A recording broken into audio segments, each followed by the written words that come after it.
Alhamdulillahi Rabbil Alamin. Wassalatu wassalamu ala ashrafil anbiya'i wal mursalin wa ala alihi wa sahbihi ajma'in. Ila hadratin Nabiil Mustafa Muhammad Rasulullah sallallahu alaihi wa ala alihi wa sahbihi wa baraka salam summa ila arwahi abaihi wa ikhwanihi minal anbiya'i wal mursalin salawatullah salamun alaihim ajma'in. Summa khususan ila muallif kitab Dr. Mustafa Al-Kin wa Syekh Muhyiddin Dibmistu rahimahumallahu ta'ala. Al-Fatihah. A'udzu billahi minasyaitonir rajim. Bismillahirrahmanirrahim. Alhamdulillahi rabbil alamin. Arrahmanir rahim. Maliki yaumiddin. Iyyaka na'budu wa iyyaka nasta'in. Ihdinas siratal mustaqim.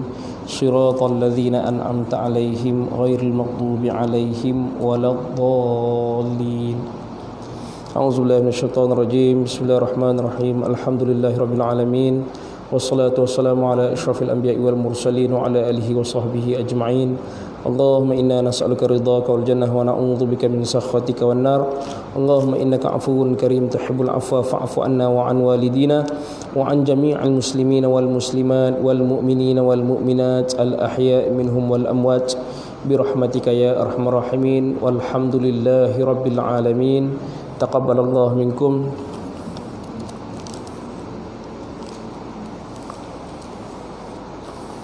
قال الله تعالى في محكم تنزيله بعد أعوذ بالله من الشيطان الرجيم بسم الله الرحمن الرحيم ألم تر أن الله خلق السماوات والأرض بالحق إن يشأ يذهبكم ويأتي بخلق جديد صدق الله العظيم.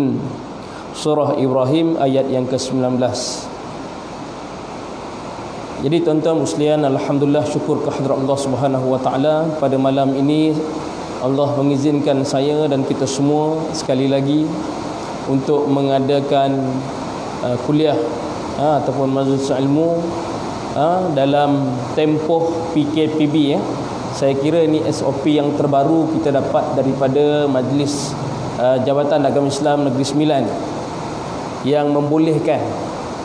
Jadi alhamdulillah, kalau kita tengok berbanding dengan negeri-negeri yang lain, ada yang masih tak membenarkan. Selangor masih lagi. Boleh dah? Tak boleh lagi tak boleh lagi. Jadi alhamdulillah, kita Negeri Sembilan dah dibuka semula. Jadi mudah-mudahan dengan pembukaan semula ataupun SOP yang terkini ni, kita dapat memanfaatkanlah. Sebab apa tuan-tuan? Sebab macam di Negeri Sembilan kan, kita masih lagi boleh sembahyang Jumaat dalam tempoh ataupun dalam jumlah yang boleh ditampung oleh masjid. Ada setengah masjid di negeri-negeri yang lain boleh sembahyang Jumaat dalam sekitar 40 orang je, walaupun masjid tu besar kan. Sebab apa tuan-tuan? Memanglah satu SOP, tapi ada kesan. Kesan tu saya tak tengok orang lain sekitar sekeliling kita lah. Kita tengok ada kawan-kawan kita ni, dia memang tak berapa nak suka pun nak pergi sembahyang ni ke masjid. Dia mengambil peluang dan ruang yang ada ini berbetulan ada SOP yang ketat, cukup 40 orang saja, ataupun azan pertama saja tutup pintu pagar, dia ambil keputusan untuk tidak mendirikan solat Jumaat. Dia memilih kerana apa? Kerana apa? Kerana dia sendiri sememangnya ada masalah. Tak berapa nak suka ke masjid, dan berbetulan pula kan, dia mempermudah-mudahkanlah. Jadi walau bagaimanapun SOP tetap SOP, kita kena ikut. Kita kena ikut dan patuhi, dan mudah-mudahan masyarakat tidak jauh daripada masjid. Dan sebab itu saya kata SOP yang terkini, kita ambil peluang untuk datang ke masjid, kerana ada negeri yang ada jumlah-jumlah yang tertentu kerana SOP lah. Jadi itu tak apalah, ikut bagaimana ketentuan ataupun ketetapan yang telah ditetapkan oleh negeri masing-masing. Jadi kita sambung pembacaan kitab kita pada muka surat yang ke-38, iaitu ayat yang kita bacakan tadi daripada surah Ibrahim ayat yang ke-19. Kita masih lagi di bawah sifat yang pertama, iaitu sifat wujud bagi Allah. Yang ini adalah dalil yang seterusnya pada ayat yang ke-37 ini, yang bermaksud, tidakkah engkau perhatikan bahawa Allah Subhanahu wa ta'ala telah menciptakan langit dan bumi dengan hak, yakni cara yang sepatutnya dan berhikmah. Jika dia kehendaki, nescaya dia membinasakan kamu dengan sebab kekufuran kamu, dan didatangkan pula makhluk-makhluk yang baru. Jadi kalau kita tengok tafsirannya di dalam tafsir Al-Maraghi, wahai Rasul, tidakkah kamu mengetahui bahawa sesungguhnya Allah Subhanahu wa ta'ala telah mencipta langit dan bumi secara bijaksana dan menurut landasan yang kerana itulah, yakni kerana kebijaksanaan Allah Subhanahu wa ta'ala itu kedua-duanya diciptakan. Allah Ta'ala ni yang menciptakan bumi dan langit. Ini ada penegasan sekali lagi pada dalil yang seterusnya ini dalam menerangkan tentang wujudnya Allah. Dan Allah menerangkan dalil ini di dalam surah Ibrahim ayat yang ke-19, bahawa Allah Ta'ala yang telah menciptakan langit dan bumi secara bijaksana. Jadi Tuhan yang berkuasa untuk menciptakan kedua-duanya dengan peraturan yang sangat sempurna, dan keadaan yang amat kukuh, tanpa seorang pun yang menolong Allah, yang menolongnya. Tak ada satu makhluk pun yang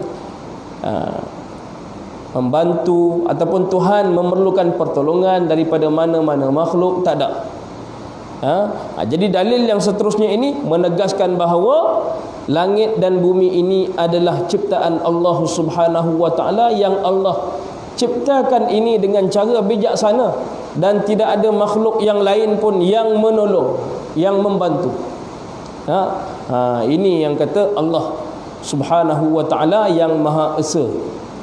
Dan adanya Allah yang menciptakan langit dan bumi, Dia juga yang berkuasa untuk membinasakan kamu. Jadi Allah sebut Allah juga yang menciptakan langit dan bumi, yang menciptakan kita ni semua ni. Juga Allah juga yang berkuasa membinasakan kamu. Dan setelah Allah membinasakan kita ni, Allah juga boleh mendatangkan makhluk yang baru selain daripada kamu. Jadi, dan perkara itu tidaklah susah, yakni amat mudah bagi Allah Subhanahu wa ta'ala, sangat mudah di sisi Tuhan. Perkara itu sangat mudah bagi Allah Subhanahu wa ta'ala. Sebab itu tuan-tuan, kita ni ada sebarang masalah, kita mengadu kepada Tuhan. Kadang-kadang kita fikir masalah yang ada pada kita ni masalah yang sangat berat lah, masalah yang sangat berat. Tapi daripada sekecil-kecil masalah sehingga sebesar-besar masalah, itu semuanya daripada Allah. Apa dia Allah? Zat yang terkaya daripada barang yang lain, dan berhajat barang yang lain kepadanya. Ingat lagi. Yakni zat yang terkaya daripada barang yang lain. Jadi Allah Ta'ala ni satu zat yang terkaya daripada barang yang lain, dan berhajat barang yang lain itu kepadanya, yakni kepada Allah. Barang yang lain itu makhluk. Apa dia makhluk? Ma siwallah, selain daripada Allah itu semua makhluk. Jadi apa saja yang selain daripada Allah, asalkan dia bukan Allah, itu makhluk. Bila dia makhluk, dia berhajat kepada Allah Subhanahu wa ta'ala. Jadi kita tengok dalil yang seterusnya, yang terakhir dalam membahaskan tentang wujudnya Allah. Pengarang meletakkan dalil daripada surah Al-Waqi'ah ayat yang ke-57 sehingga ayat yang ke-74. Ayat yang ke-57 sehingga ayat yang ke-74 yang menerangkan.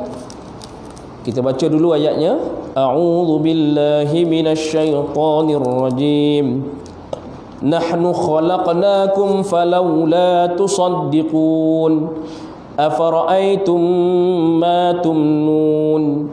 أأنتم تخلقونه أم نحن الخالقون نحن قدرنا بينكم الموت وما نحن بمسبوقين على أن نبدل أمثالكم وننشئكم فيما لا تعلمون ولقد علمتم النشأة الأولى فلولا تذكرون أفرأيتم ما تحرثون أأنتم تزرعونه أم نحن الزارعون لو نشاء لجعلناه حطاما فظلتم تفكهون إنا لمغرمون بل نحن محرومون أفرأيتم الماء الذي تشربون أأنتم أنزلتموه من المزن أم نحن المنزلون لو نشاء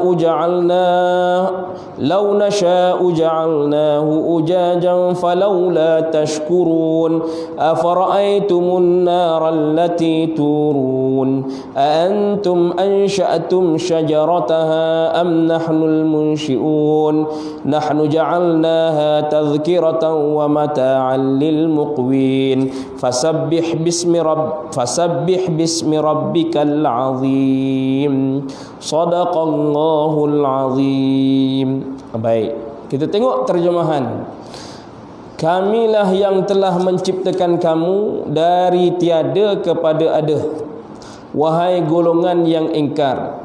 Maka ada baiknya kamu percaya akan kebangkitan kamu semula pada hari kiamat.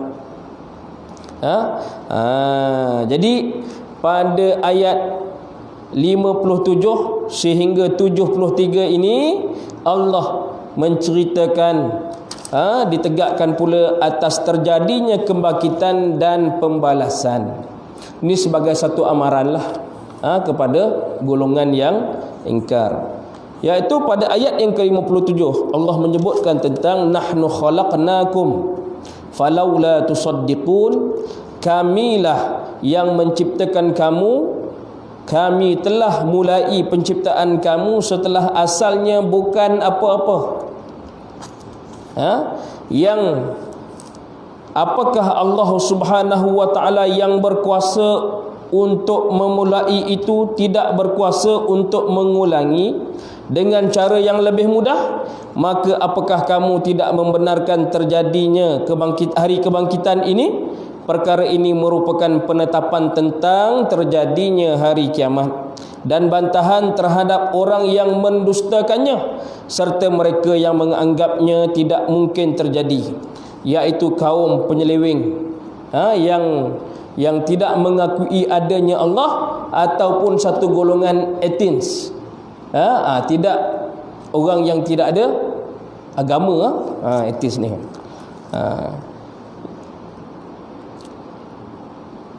Jadi pada ayat ini Allah menegaskan bahawa Allah telah menciptakan kita ini yang asalnya tak ada apa-apa. Daripada apa? Daripada setitis air mani yang tak ada apa-apa. Yang tak ada apa-apa. Jadi Allah Ta'ala lah yang menguruskan daripada air mani tadi ini sehinggalah dapat membentuk satu orang manusia dan akhirnya lahir ke alam ini, ke dunia ini. Jadi pada ayat yang ke-58, mengapakah kamu masih berdegil? Tidakkah kamu memikirkan keadaan air mani yang kamu pancarkan ke dalam rahim? Afara'aitum ma tumnun. Ayat yang ke-59, adakah kamu yang menciptakannya ataupun kami yang menciptakannya? Jadi huraian di sini tuan, beritahulah kepadaku tentang nutfah yang kamu curahkan ke dalam rahim, air mani itu, yang kita curahkan ke dalam rahim. Apakah kamukah yang menentukannya menjadi manusia yang sempurna penciptaannya, ataukah Allah yang menciptakan sehingga dia menjadi manusia? Jadi dekat sini sebagai satu amaran ataupun peringatan yang tegas bahawa Allah Ta'ala lah yang menguruskan penciptaan manusia yang berasal daripada apa? Air mani ini, sampailah dia membentuk satu orang manusia yang ada dalam rahim isteri kita tu. Jadi orang yang anak ramai ataupun direzekikan dia anak yang ramai, mudah dia bersalin, mudah dia bersalin ataupun mudah dia ada anak, kadang-kadang menjadi suatu kebanggaan. Padahal bukan dia yang menguruskan, tapi Allah lah yang menguruskan dan Allah merezekikan kepadanya. Bila setahun, 2 ataupun 3 tahun yang pertama kahwin ni, bila tak ada anak, orang akan tanya, anak berapa orang? Belum ada rezeki lagi. Tahun pertama tak sensitif lagi, tahun kedua tu dah mula sensitif, tahun ketiga tu tak ada. Bila tanya tu orang tak adalah nak hina ke apa ke, tapi soalan tu jadi sensitif kepada orang yang ditanya tu lah. Dah 3 tahun kahwin tak ada rezeki lagi anak.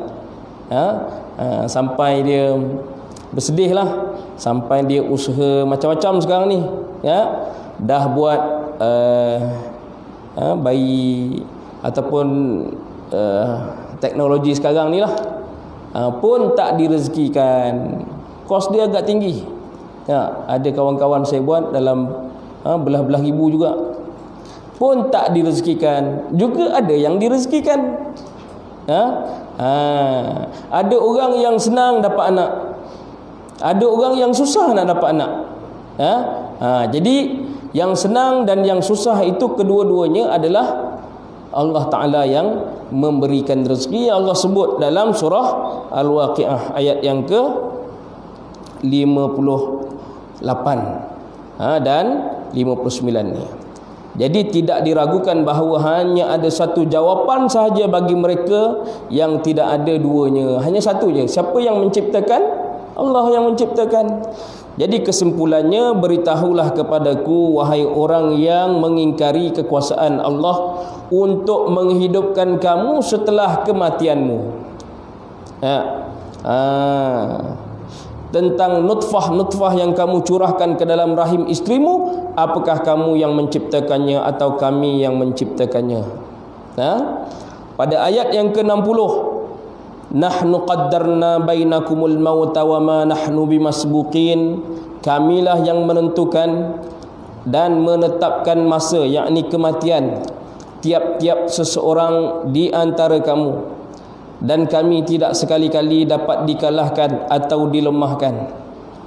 61, bahkan kami berkuasa menggantikan kamu dengan orang yang serupa kamu, tetapi tidak seperti bawaan kamu, apa yang kamu buatlah, dan berkuasa menciptakan kamu dalam bentuk kejadian yang kamu tidak mengetahuinya. Allah Ta'ala boleh buat. Kamilah yang membahagikan maut antara kamu dan kami tentukan saat kematian bagi setiap orang pada waktu yang ditentukan, yang tidak boleh sesuai dengan ketentuan kehendak kami yang didasarkan pada hikmah-hikmah yang sempurna. Allah Ta'ala lah yang menentukan. Bila sampai ajal tu, Allah Ta'ala tentukan la yastakhiruna sa'ah wala yastaqdimun, tak dilewatkan walau sesaat, dan juga tidak dahulu ataupun dikedepankan walau sesaat kalau dah sampai ajal. Dan kami tidaklah lemah untuk kamu membinasakan kamu, mendatangkan orang-orang seperti kamu, bahkan kami ciptakan kamu pada tahap-tahap dan keadaan-keadaan yang tidak kamu ketahui. Jadi Allah Ta'ala nak matikan kita ni, dan Allah Ta'ala nak gantikan kepada satu kaum yang lebih baik yang lain, tidaklah susah bagi Allah. Allah boleh buat. Kalaulah andai kata kita ni ingkar kan, maknanya kita derhaka kepada Tuhan, tak mengaku lagi ada kewujudan Tuhan, ataupun masih lagi ingkar dengan arahan perintah yang Allah suruh lakukan, Allah beri peringatan kat sini bahawa tidaklah susah bagi Allah untuk mematikan kita ni, dan Allah boleh menggantikan kita ni dengan satu kaum yang lebih baik. Satu kaum yang lebih baik. Yang ini kesimpulan dia, kamilah yang menentukan maut antara kamu agar kami menggantikan kamu dengan orang yang seperti kamu setelah kebinasaan kamu. Jadi peringatan, Allah memberi amaran dan peringatan pada ayat yang ke-60 dan 61 ni. Allah lah yang menentukan kematian kita ni, dan Allah juga boleh menggantikan kita ni seperti, dan Allah Ta'ala menggantikan kita ni dengan satu kaum yang seperti kita, tapi dengan bawaan yang lebih baik lah, dengan bawaan yang lebih baik. Lalu kami datangkan orang lain yang sejenis dengan kamu, jadi kamilah yang mematikan suatu golongan dan menggantikannya dengan golongan lain dari satu generasi ke satu generasi yang lain. Selanjutnya Allah menyebutkan dalil lain atas kebangkitan Allah Subhanahu wa taala pada ayat yang ke-62, dan demi sesungguhnya kami telah sedia mengetahui tentang penciptaan diri kamu kali pertama, maka ada baiknya kalau kamu mengambil ingatan bahawa Allah yang telah menciptakan kamu dari tiada kepada ada, berkuasa membangkitkan kamu hidup semula pada hari kiamat kelak. Yakni sesungguhnya kamu telah mengetahui bahawa Allah Subhanahu wa taala menciptakan kamu setelah kamu asalnya tidak menjadi sesuatu yang boleh disebut. Dia menciptakan kamu dan menjadikan kamu untuk kamu pendengaran, penglihatan dan juga hati. Maka apakah untuk mengadakan penciptaan seperti itu, yakni penciptaan permulaan itu, kuasa pula untuk mengadakan penciptaan yang lain, iaitu penciptaan ulangan dengan cara yang lebih mudah. Hal ini dia firmankan, wa huwallazi yabda'ul khalq thumma yu'iduhu wa huwa ahwanu alaih, dan dialah yang memulakan kejadian sekalian makhluk, kemudian dia mengembalikan, yakni hidup semula sesudah mereka mati, sedang pelaksanaan yang demikian amatlah mudah bagi Allah. Jadi pada ayat yang ke-62 ni tuan-tuan, Allah Ta'ala memberitahu bahawa kamu telah mengetahui bahawa Allah menciptakan kamu setelah kamu asalnya tidak menjadi sesuatu yang asalnya kita ni tak ada apa pun, tak ada manfaat apa pun, tapi Allah Ta'ala lah yang menciptakan kita ni. Allah Ta'ala yang menciptakan kita. Dia menciptakan kamu dan menjadikan untukmu pendengaran. Boleh dengar, kita boleh lihat, kita boleh bercakap. Jadi kita jadi satu makhluk yang sangat sempurna lah, sangat sempurna, iaitu sebaik-baik penciptaan lah. Jadi Allah Ta'ala menciptakan kita ni ada akal, kita boleh fikir kan tentang dalil kewujudan Allah Ta'ala ni. Sebab itu ada dalil akli dan juga ada dalil naqli. Kita ada sebut pada kuliah yang sebelum ni tentang dalil akli kan. Jadi kita keluar daripada masjid ni, nampak ada tahi lembu juga. Ada tahi lembu. Jadi bila keluar daripada masjid tengok ada tahi lembu, jadi bercakaplah orang yang nampak tahi lembu ni. Mana pula lembu yang berak kat sini ni? Marahlah orang yang nampak ni. Jadi macam mana orang yang nampak ni boleh kata ada tahi lembu ni? Ada lembu yang berak, sedangkan lembu tu tak ada. Adanya lembu tu sebab adanya tahi ni. Itu dalil akli lah. Adanya lembu tu sebab adanya tahi ni. Adanya alam ni, ada yang, kalau tahi yang macam tu pun ada yang menciptakannya, alam yang sangat hebat ini pastilah lebih layak ada penciptanya. Kalau kita tengok di langit, di bumi, kalau kita tengok hikmah penciptaan mata, apa hikmah penciptaan mata yang Allah ciptakan untuk kita? Hikmah penciptaan mata ni sebenarnya untuk memandang kebesaran Allah Subhanahu wa taala. Memandang kebesaran Allah Subhanahu wa taala. Kalau kita tengok Allah menciptakan kita ni, semua ni siap satu set untuk apa? Untuk mengabdikan diri kepada Allah. Wa ma khalaqtul jinna wal insa illa liya'budun. Dan tidak aku ciptakan jin dan manusia hanya untuk mengabdikan diri kepada Allah. Bila Allah Ta'ala cipta kita ni untuk mengabdikan diri kepada Allah, jadi semua yang ada pada kita ni semua ada peranannya yang tertentu. Mulut, Allah cipta mulut untuk apa? Yang pertamanya, tujuan utama Allah cipta mulut. Kalau tengok dalam kitab Penawar Bagi Hati, pengarang kata untuk membaca Al-Quran. Untuk membaca Al-Quran. Kita tengok orang Melayu ada mulut tak? Ada mulut. Orang India orang ada mulut. Orang Pakistan ada mulut. Sama aja mulut je, cuma dah set up ke belum?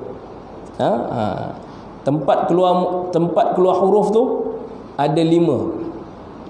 Kelima-lima tu semua orang ada. Lazimnya semua orang ada. Jadi itu tujuan utama Allah menciptakan mulut. Tujuan utama Allah menciptakan kaki untuk pergi ke masjid, untuk mengabdikan diri. Masjid ni iaitu tempat sujud. Masjidun, tempat sujud. Jadi kaki juga Allah cipta untuk ni, tujuan yang paling utama. Yang utamanya lah. Jadi Allah Ta'ala ciptakan mata untuk melihat kebesaran Allah Subhanahu wa Ta'ala. Jadi semua itu ada peranan masing-masing yang Allah ciptakan untuk kita ni, bagi kita mengabdikan diri kepada Allah Subhanahu wa Ta'ala. Baik.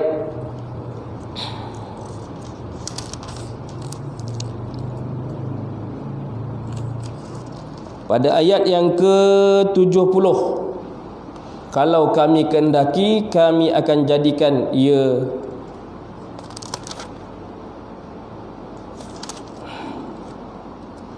kalau kami kehendaki, kami akan jadikan ia masin, maka ada baiknya kalau kamu bersyukur. Apa maksud kat sini tuan?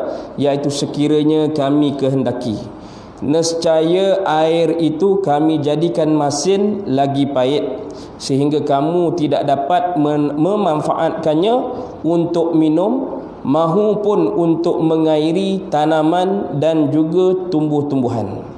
Maka adakah kamu tidak bersyukur kepada Tuhanmu atas penurunan hujan berupa air tawar dan segar? Jadi ini Allah mengingatkan baliklah, memberi peringatan kepada kita selaku makhluk Tuhan bahawa hujan ni Allah Ta'ala turun. Hujan ni Allah Ta'ala turun. Sebab itu tuan-tuan, bila hujan ni Allah Ta'ala turunkan, kita jangan mudah-mudah sebut Allah hujan pula. Ish, asyik hujan je. Asyik hujan je. Kemarau pula. Bila kemarau, asyik panas je, bila pula nak hujan. Ni manusia. Dia tak tahu yang hujan dan panas itu kedua-duanya urusan Allah Subhanahu wa taala. Dan hujan ni tuan, iaitu di antara waktu mustajab berdoa. Waktu mustajab berdoa. Jadi itu di antara salah satulah daripada waktu-waktu yang mustajab. Adalah beberapa tempat pantang hujan hari-hari, dibacanya doa alih hujan, Allahumma hawalaina wala alaina. Doa alih hujan ni dibaca pada ketika kita ni berhajat nak buat urusan, kalau tempat kita tu pertama tak banjir pun, tak ada apa yang mudarat pun, dan tak ada apa hajat pun, kita tak payah baca. Adalah beberapa seorang kawan ni saya kenal, pantang hujan, bila kerap je hujan dibacalah doa alih hujan tu.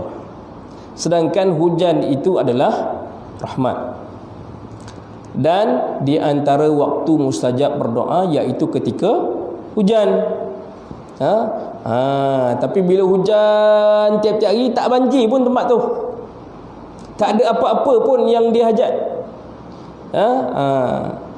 Pantang hujan tiap-tiap hari, musim tenggujuh lah, dibaca doa alih hujan tu. Yang ni tak kena lah, yang ni tak kena. Pantang bila hujan je dibaca doa alih hujan, bila panas pula dibaca pula doa minta hujan. Dah hujan datang awak minta alihkan, dah panas pula awak minta datangkan hujan. Jadi boleh baca doa alih hujan, memang ada, tuan guru ada ajar. Cuma kita tengoklah apa sebab kita nak minta Tuhan tangguhkan. Sebab apa? Ada hajat kita nak buat majlis, nak buat majlis perkahwinan ke, ataupun tempat kita ni banjir dan sebagainya. Tuan-tuan, yang baru ni yang banjir dekat Seremban tu kan, Bukit Cedang, saya pun ada turun jugalah, tengok, kesian, dan kita pun ada bagilah sikit setakat apa yang kita boleh bagi kan. Tuan-tuan, kita tengok kat situ teruk, kebanyakannya habis, kereta habis, tilam habis, alat elektrik semua habis kan. Jadi ketika macam tu bolehlah dibacakan doa Allahumma hawalaina wala alaina, kan tengah susah tu tapi bila hujan saja, biarkan sekali-sekala biar kena air hujan tu, sekali-sekala. Jangan terkejut lepas ni tengok Pak Imam bila hujan main pula air hujan. Sekali-sekala biarlah kena. Salah satu daripada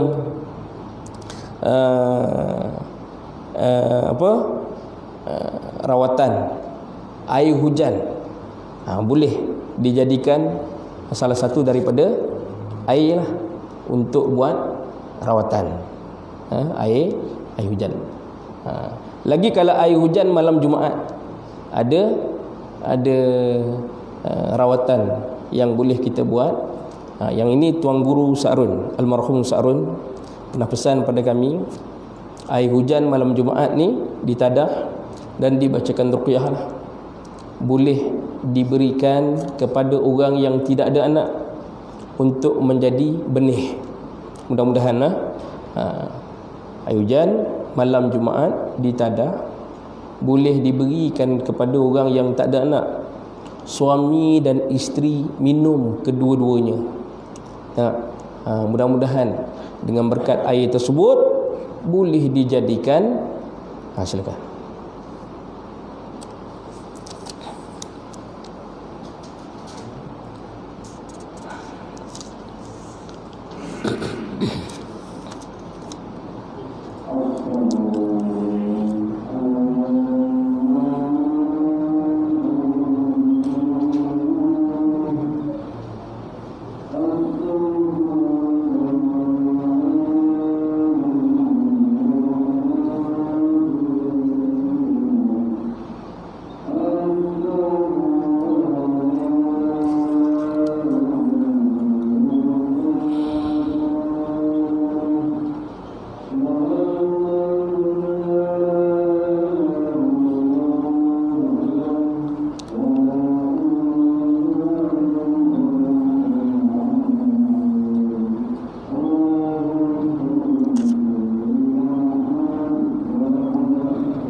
Dan pada ayat yang ke-71 akhirnya, tidakkah kamu melihat api yang kamu nyalakan, yakni dengan cara digesek?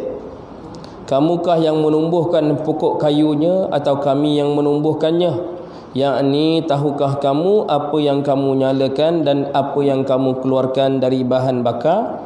Adakah kamu yang menciptakan pohonnya yang dijadikan kayu api itu, atau adakah kami yang menciptakannya dengan kekuasaan kami? Ini Allah Ta'ala bagi tahu.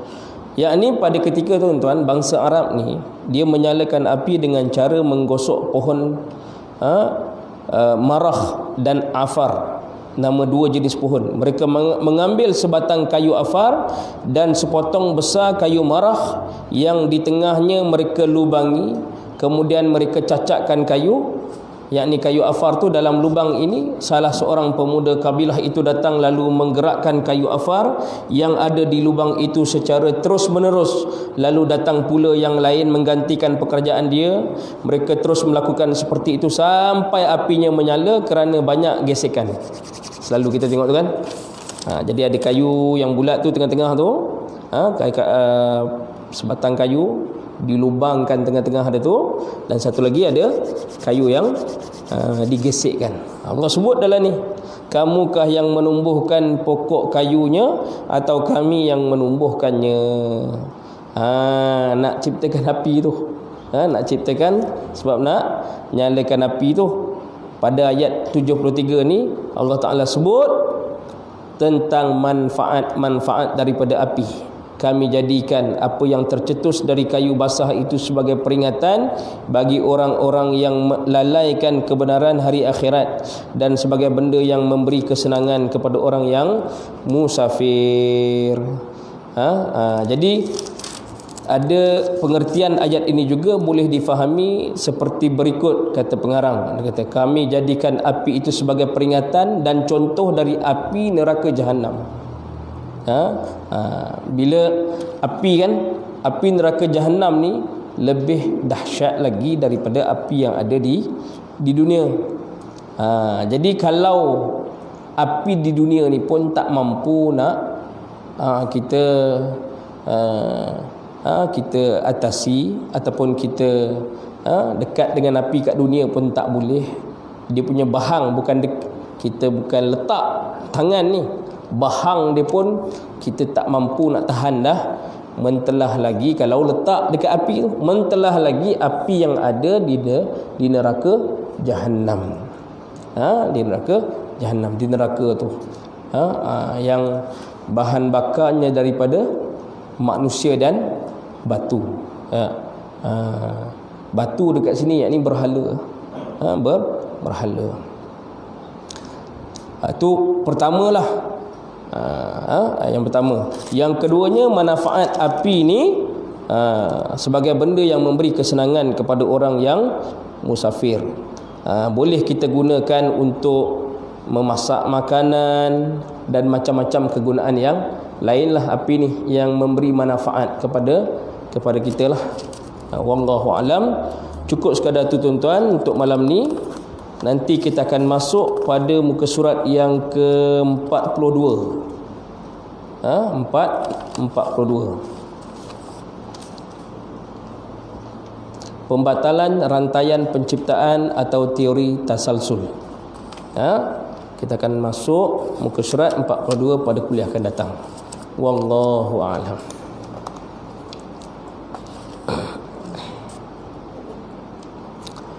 Jadi itu sajalah untuk kita malam ni. Apa yang baik daripada Allah dan apa yang buruk dan lemah tu daripada kelemahan diri saya sendiri. Ada soalan? Oh iya, minta maaf.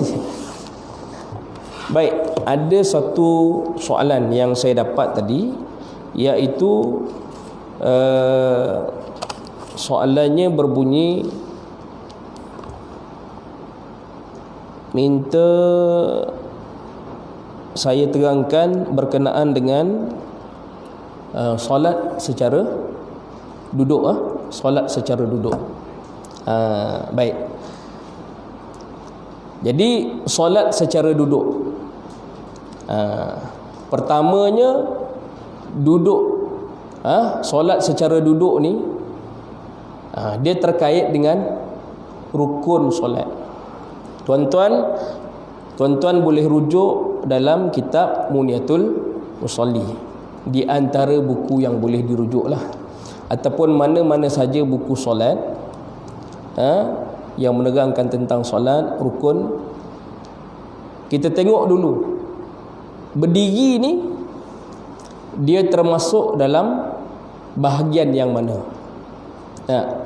Jadi kita nak terangkan tentang sifirnya lah. Dalam kitab Muniyatul Musalli, dia ada syarat sah solat. Dia ada terangkan tentang rukun solat. Dia ada terangkan tentang sunat-sunat ab'ad. Pengarang membawakan suatu ibarat untuk bagi kita faham.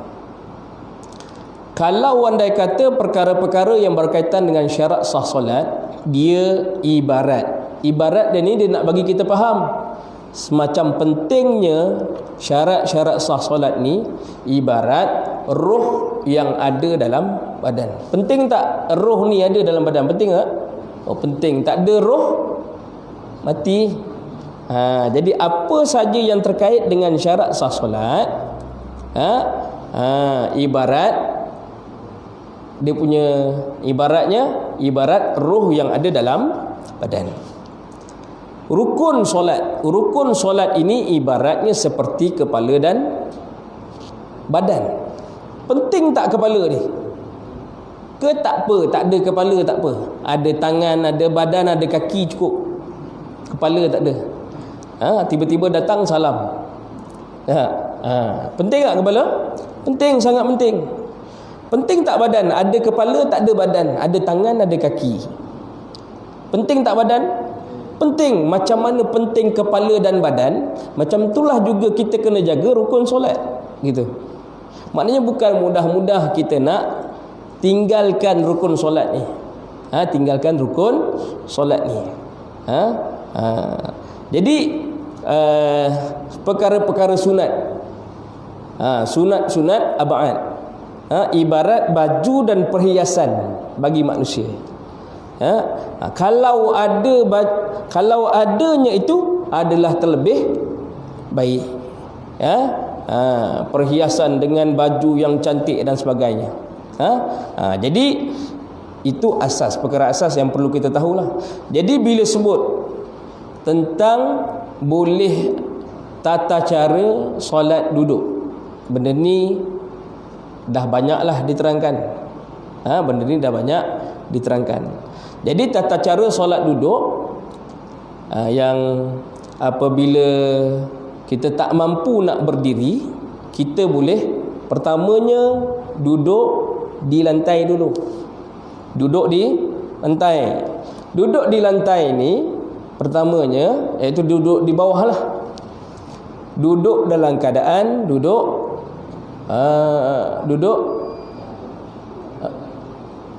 di antara dua sujud. Duduk di antara dua sujud. Tak mampu duduk di antara dua sujud tu, duduk iftirash tu, boleh duduk bersila. Tak mampu duduk bersila, boleh duduk belunjuk. Itu semua duduk yang dibenarkan. Tak mampu duduk atas lantai, duduk atas kursi. Duduk atas kursi. Jadi bagi yang duduk di atas di lantai, duduk, jadi dia boleh solat duduk, dan apabila rukuknya tundukkan sikit kepalanya, dan bila i'tidal naikkan kepalanya tegak balik. Kemudian bila sujud teruslah, sujud terus, dan begitulah seterusnya. Bagi yang duduk di atas kursi,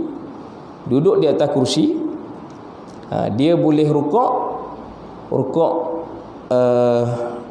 rendahkan sikit kepala tapi di atas kursi, dan sujudnya dia lebih rendah lagi lah daripada rukuknya tadi. Jadi saya rasa itu tak adalah masalah sangat, Cuma masalahnya di sini iaitu ada orang dia memudah-mudah meninggalkan rukun berdiri ni dengan dia duduk terus. Memudah-mudah untuk dia tinggalkan rukun berdiri ini dan dia duduk terus. Sebab rukun berdiri ini dia terkait dengan rukun yang lain pada solat fardu.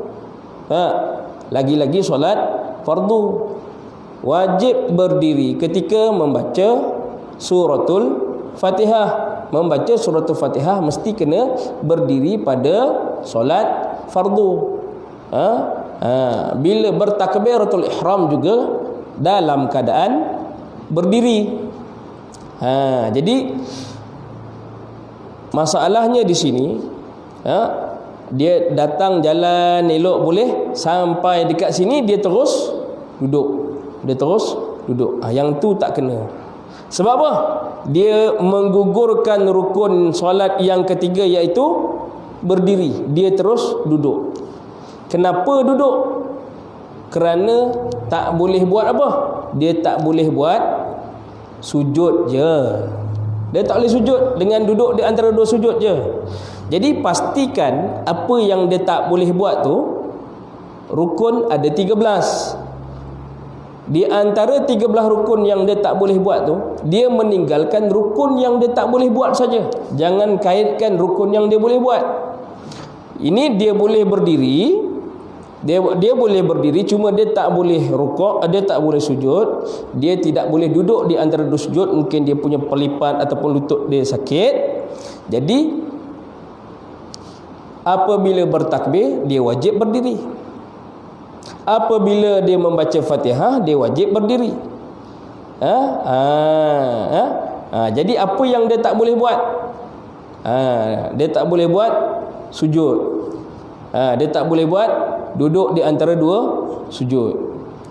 Jadi kalau anda kata bila dia nak rukuk atau rukuk dan sebagainya, barulah dia duduk. Ataupun apabila dia tak mampu nak berdiri, sakit tu belum datang, dia wajib, baru itulah masa tu dia boleh meninggalkan berdiri tadi. Contoh, bila dia berdiri, bila dia solat berdiri, sakit tu belum datang. Sakit tu belum datang. Bila sakit tu datang, masa itulah dia boleh duduk meninggalkan berdiri tadi. Masa sakit tu datang itulah dia boleh meninggalkan rukun. Sebab bukan mudah-mudah dia meninggalkan rukun berdiri ni daripada awal solat. Bukan mudah-mudah. Bukan mudah-mudah. Jadi jangan mudah-mudah untuk meninggalkan rukun solat yang ketiga ni, iaitu berdiri. Kalau kita masih boleh berdiri, wajib berdiri. Jelas saja ya? Jadi saya rasa cukup sekadar tu dulu penerangan tentang kaedah tentang solat secara duduk dan kepentingan qiyam, iaitu berdiri pada rukun solat yang ketiga. Mudah-mudahan perkongsian kita pada malam ini diberkati oleh Allah Subhanahu wa taala. Aqulu qauli hadza wa astaghfirullah. Assalamualaikum warahmatullahi wabarakatuh. Auzubillahi minasyaitonir rajim. Bismillahirrahmanirrahim. Alhamdulillahirabbil alamin wassalatu wassalamu ala asyrafil anbiya'i wal mursalin wa ala alihi wa sahbihi ajma'in. Allahumma inna nas'aluka ridhaka wal jannah wa na'udzubika min sakhatika wan nar. Allahumma innaka afuwun karim tuhibbul afwa fa'fu anna wa an walidina wa an jami'il muslimina wal muslimat wal mu'minina wal mu'minat al ahya'i minhum wal amwat bi rahmatika ya arhamar rahimin. Walhamdulillahi rabbil alamin. Taqabbalallahu minkum.